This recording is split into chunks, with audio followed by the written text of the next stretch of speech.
Il doit citer même certains passages du texte. Il n'est pas libre. La liberté commence au niveau, n'est-ce pas, du commentaire proprement dit, c'est-à-dire réfutation et réinterprétation du texte. N'est-ce pas? Hein? Donc voilà. Ça veut dire qu'au niveau de la réfutation, pour répondre maintenant à ta question, il peut citer un autre auteur parce que là, il est déjà libre. Et ça, on se comprend. Voilà. Il peut citer. Tout à l'heure, au niveau de la réfutation du texte, j'ai cité Aristote. Nous concevons d'abord le philosophe comme possédant la totalité du savoir. J'ai également cité René Descartes. La philosophie est comme un arbre dont les racines sont la métaphysique, le tronc la physique, les branches qui sortent de ce tronc, les autres sciences. Là, tu es déjà libre. Il y a la liberté d'esprit. Or, au niveau de l'explication analytique, il n'y a pas cette liberté d'esprit. Voilà. Donc, tu peux citer au niveau de la réfutation, tu peux également citer au niveau de la réinterprétation du texte. Mais ce n'est pas une obligation, c'est facultatif. Quoi d'autre? On peut regrouper les idées. On peut? Regrouper les idées. De quelle manière ça fait un paragraphe? De quelle manière on fait de ça un paragraphe? C'est l'explication analytique. Bien. Il ne faut pas tuer l'école en général et l'enseignement de la philosophie en particulier. Lorsque vous faites le travail préparatoire, explication analytique, je l'ai dit, le travail préparatoire a 2 étapes. Première étape, qu'est-ce qu'il faut faire?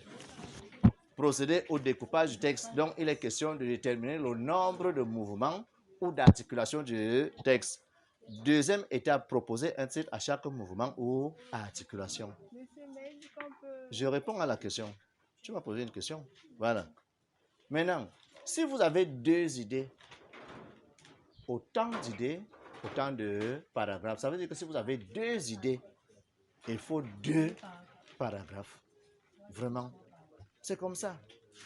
Et vous devez savoir que les idées que vous avez trouvées, c'est ce que vous appelez ailleurs, comment dirais-je, il y a l'idée générale et les idées secondaires. Donc, les idées que vous avez trouvées là, c'est ce que vous appelez ailleurs les idées secondaires. Ne faites pas de ça, de 2 idées, un paragraphe. Ça veut dire que tu peux même faire de 3 idées, un paragraphe. Non, première idée, un paragraphe. Je l'ai dit. Pour expliquer la première idée, il faut 3 phrases. Si vous voulez vraiment rester dans la logique, 3 phrases. Première phrase, on annonce l'idée. Deuxième phrase, on explique l'idée. Troisième phrase, on cite. Tu vas à la ligne, tu descends juste. Maintenant, tu abordes le deuxième paragraphe. Première phrase, tu annonces l'idée. Deuxième phrase, tu expliques l'idée. Troisième phrase, tu cites. Non, ne fais pas de 2 ou 3 idées, un paragraphe. Et vous devez également savoir une chose. Je ne viens pas ici pour chercher à savoir ce que vous avez fait avec l'enseignant en classe. Parce que vous pouvez arriver en classe, vous dites non, le prophète Mohammed a dit la chose suivante. Et ça devient un problème entre votre enseignant et parfois vous. C'est clair?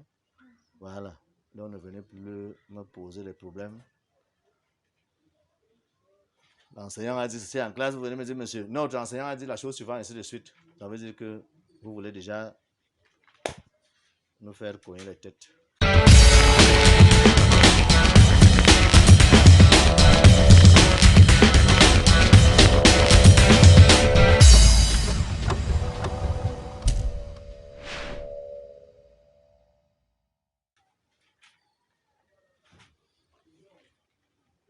Quoi d'autre? Voilà, oui.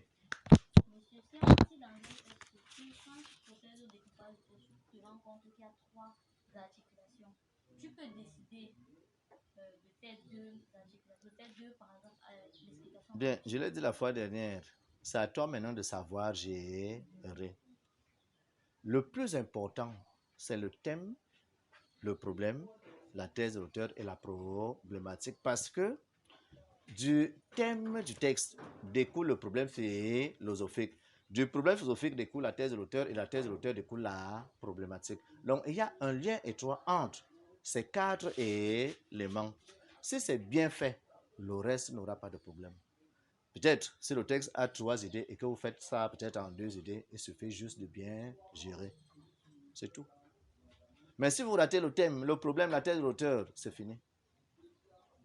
Est-ce qu'on se comprend? Vous ratez le thème, le problème, la tête de l'auteur, c'est fini. Voilà. Et l'explication analytique, je crois qu'elle est notée sur 2 points. Donc, ne faites pas de ça un problème.